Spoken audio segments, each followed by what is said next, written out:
What's up with it, YouTube? Boy James here, man. Back out on the road, man. Trying to get a little laundry done, man.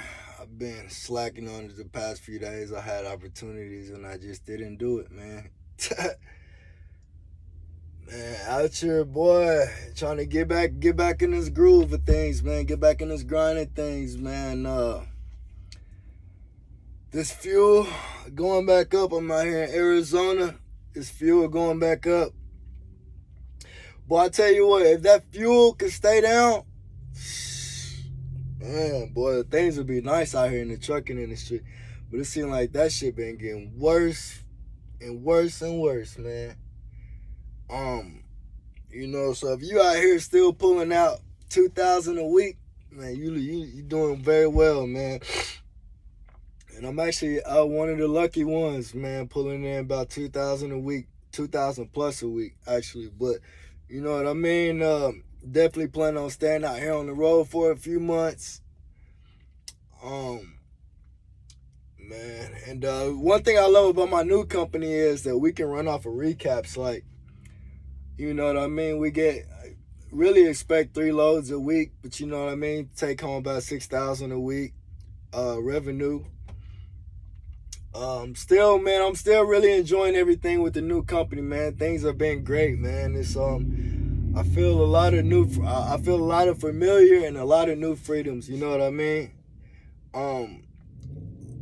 Like I say, man, I still would say this is the best job I've ever had. You know what I mean? Comparing to Prime, man, I would say it's about the same money over there at Prime.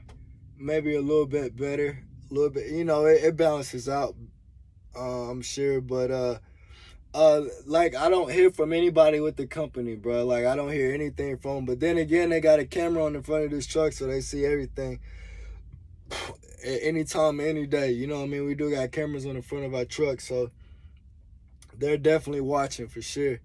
But I mean, hey, you can watch me all day. You know what I mean? I appreciate the freedom that I at least feel I have because nobody's blowing on my phone all day. You know what I mean? Ended up having my first week back, man. Ended up still being a 2,000 plus week, but man, I noticed one thing, man. Leaving out of Dallas unless I head to Laredo or something like that, probably it's not going to be the best week. Only because shippers in Dallas, Dallas is one of the most popular spots, like California or like Florida. You know what I mean? It's a lot of people out there, you know what I mean? So you always expect to go to the shipper and wait. Like I went to the shittiest shipper I've ever been to. Fuck, bro, I was so mad at that whole time, bro. Like not mad because, bro, like in this trucking industry, bro, it's never always gonna be smooth selling unless you're going to the same place the same time every time, bro. And I went to the shipper, got to the shipper. It was like the shipper like in downtown Dallas. Got there, took me about an hour to get in the place. Got in the place. You got a blindside in the place. Once I blindsided and got backed up finally, then it took about 3-4 hours to get loaded. Once you pull out of the loading dock, you then have to pull back over to get weighed again, and then the lady will give you a thumbs up. You pull out onto a busy street and you park on the side of a busy street. Then when you park on the side of a busy street, she's like, oh, okay, I'll call you whenever your paperwork's ready. So it's not like you're just going right in there to get your paperwork. You got to wait maybe another hour, 2 hours just to get your paperwork. Now, name a shipper where they do something like that at. You know what I'm saying? Well, that place is so frustrating. Then I took the load.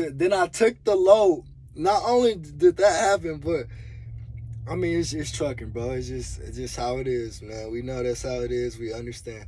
But at the same time, then I got the load, took the load to Alabama, just to get to Alabama, I had an appointment set. I get there, and the first thing the lady says, "Oh, we don't set appointments. It's first come, first serve." So then I'm like, man, bro, we know this is how it is, so just keep going. So then I get, and then I'm like, okay. She's like, pull back on the street, give me your phone number, and we'll call you whenever there's a door ready for you, right? So then I'm already like, I probably already lost a good day worth of driving just from getting loaded and having to go to this next place in Alabama. Get to Alabama, so then I pull back on the street. I have to wait another few hours just to get loaded. So now it's really, I'm supposed to be headed to Indiana after that. You know what I mean? So then I pull up, back up, or she calls me. She's like, "Hey, you go ahead and come around and wait. You gotta wait first, and then you pull around, and then you back in. And they're gonna get you unloaded." I'm like, "Cool."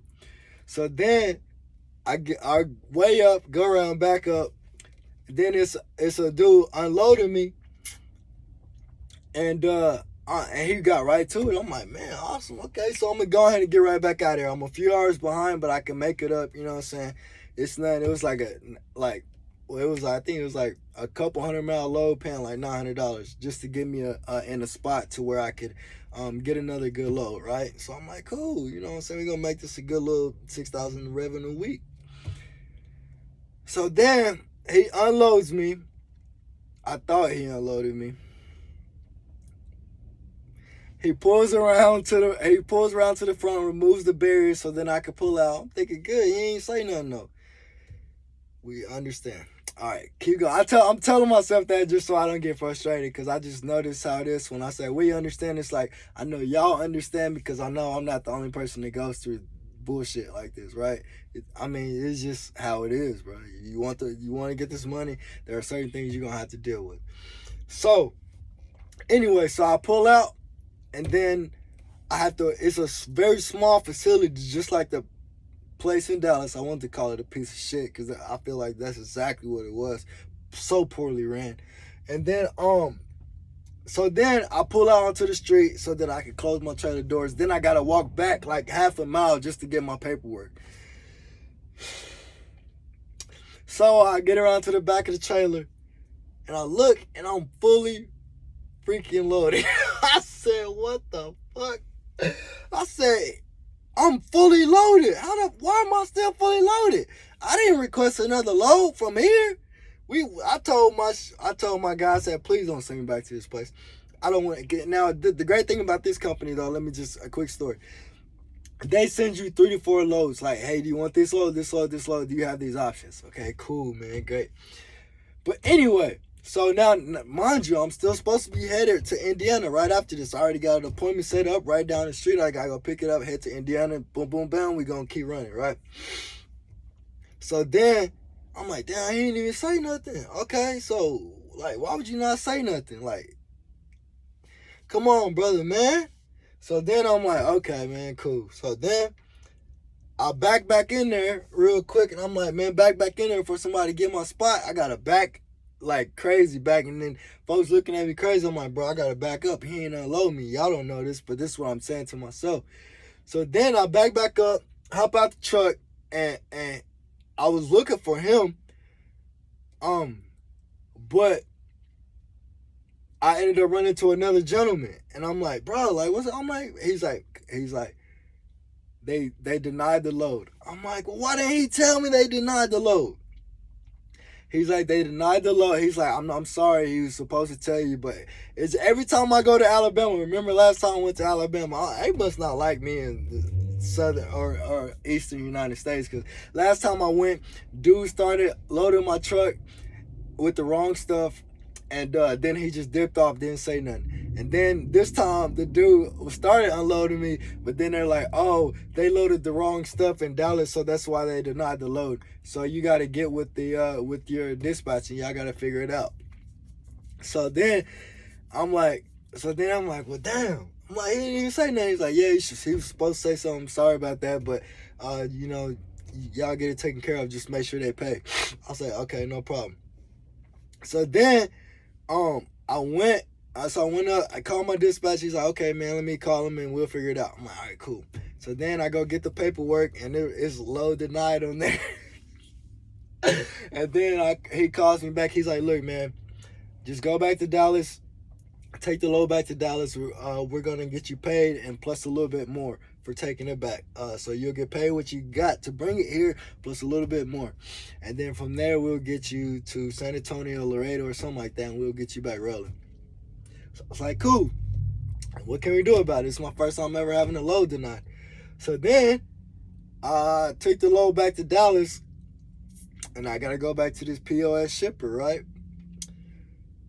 So I already knew the routine. I knew I was gonna be there for at least 4 hours, and they was probably gonna take another whole day, right? Get back there, same situation, pull back, and then but they're like this time they're like pull up on the scale immediately, got me in immediately, right? And then once I got on the scale, I walked up to the lady and we weren't happy to see each other. Yeah, I mean, it was always respectful, but you could tell we weren't happy to see each other. So then I'm like, hey lady, you know what I mean? I didn't even say anything. Matter of fact, I just feel like because if you don't have anything nice to say or, anything, I wasn't extra. I was just like, basically just gave her the paper. And then like, she was like, oh. And then she was like, well, pull back on the street and we'll call you when you're ready. So I'm like, okay. Because I already knew that was coming, right? So then I pull back on the street and then they come and get me. Well, like, no. They took like 2 hours to come get me, right? And then when they came and get me there, it's like, hey, man, we're ready for you. I'm like, all right, here I come. So then I'm getting my stuff ready. And then another dude comes, knocks on my window. Hey, man, we're ready. I'm like, bro, y'all just kept me waiting for 2 hours. I kept you waiting for 5 minutes, maybe, just getting, like, you know what I'm saying, getting everything ready.